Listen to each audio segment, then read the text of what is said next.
Hola, bienvenidos al vídeo de hoy. Aquí estamos en la finca ahora, yo soy Craig. Hoy vamos a hablar del kumquat que tenemos aquí.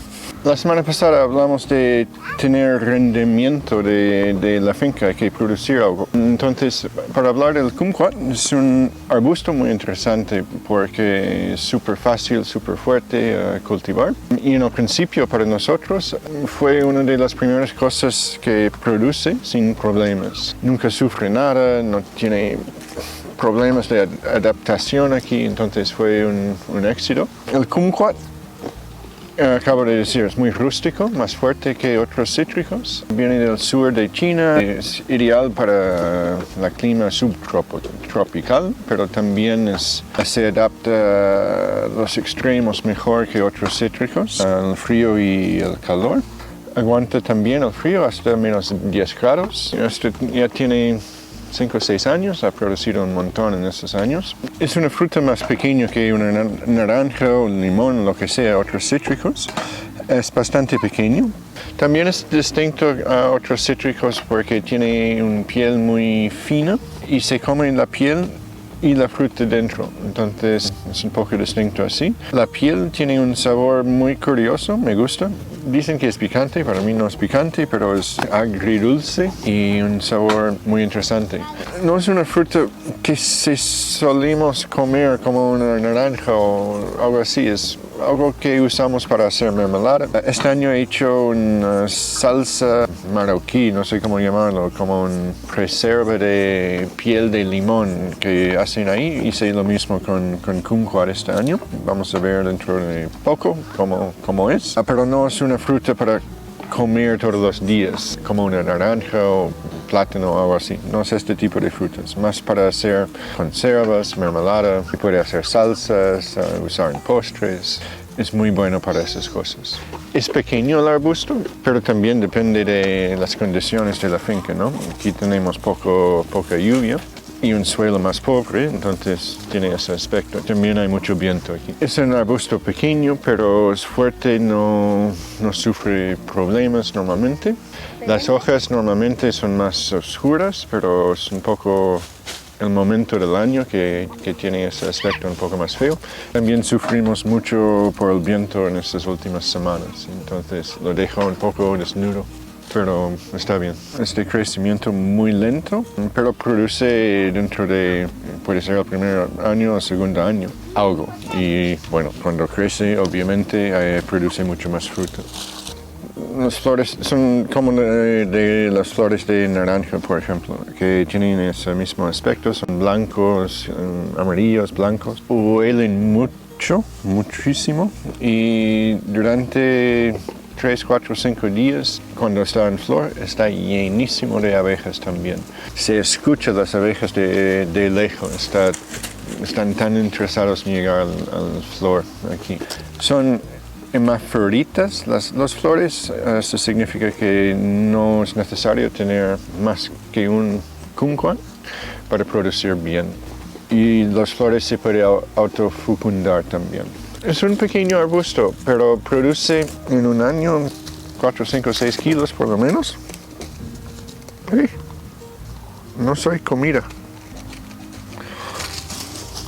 Para un arbusto tan pequeño produce bastante.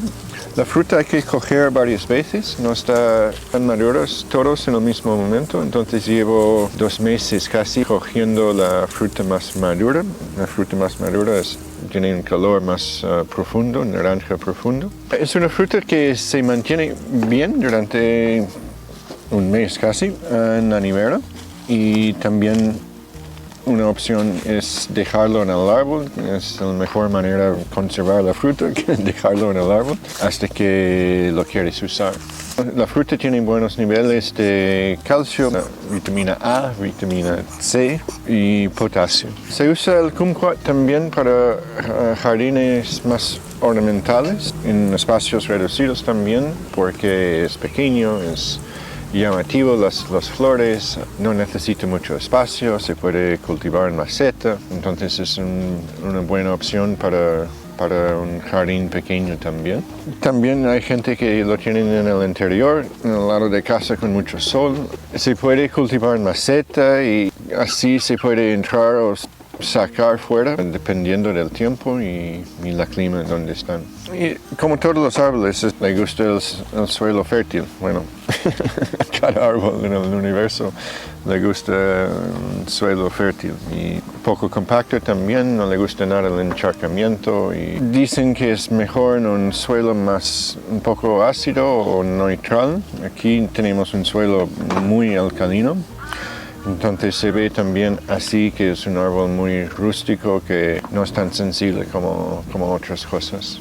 Para nosotros también es interesante porque no necesita tanta agua como otros cítricos, como naranja. Tenemos un par aquí y necesitan claramente más agua que un kumquat. Como siempre hay que estabilizar el arbusto, el árbol primero. Eso significa más agua en el principio y después se puede no quitar por todo, bueno, depende de dónde están, ¿no? Pero aún tiene riego, pero no necesito preocuparme por el kumquat, que se puede mantener con las condiciones que tenemos aquí. La reproducción, como casi todos los frutales que cultivamos, no se suele plantar de semilla. Se reproduce de esquejas normalmente o de injertos, como los nuestros aquí. La poda no es tan necesario para el kumquat, solo para quitar las ramas muertas y formar un poco el arbusto. No lo podé este año por no acordarme, creo. Entonces tiene más cosas abajo. Normalmente con un arbusto así quiero subirlo para no trabajar con la espalda así para coger la fruta. Entonces dejo el parte de abajo sin ramas y quiero la fruta un metro más o menos, por lo menos, para poder cogerlo más fácilmente. Como otros cítricos no le gusta mucho la poda, pero algo para ayudar, sí se puede. No ha sufrido mucho con las plagas, pero sí a veces sufre por el pulgón o mosca blanca, también la mosca de fruta y los hongos. En general bien, a veces tenemos mosca blanca, pero bueno, siempre nuestra idea aquí era hacer el suelo y las condiciones aquí más fértil, mejor, para que las cosas puedan autorregular a sí mismo, proteger a sí mismo. Teníamos problemas sobre todo en el principio con la mosca blanca. Ahora no me preocupo nada por el arbusto y está bien. No necesito mucho trabajo extra en ese sentido. Una cosa que sí queremos probar, no lo he hecho aún, es plantar cilantro al lado de cosas que sufren por la mosca blanca. Y dicen que la mosca blanca es más interesada en el cilantro que en tu árbol. Entonces, eso sí es interesante y vamos a probarlo. Hay más aromáticas interesantes o más plantas interesantes para atraer la mosca blanca. Es una idea interesante para controlar las plagas en la finca, es tener, se llaman plantas trampas, alrededor que son más interesantes que tu frutal que quieres proteger. Entonces, es un campo para estudiar que me gusta la idea y hay que probar un par de cosas. Tenemos varios aquí ya, tenemos vinagrera que atrae varias cosas, o el incienso canario es otra opción para algunas cosas, y el balo tenemos aquí que también atrae algunos insectos. A ello y no a tus frutales. A veces me gusta también hablar de cosas en más detalle, en más profundidad. Eso es el kumquat. Gracias. Hasta la semana que viene.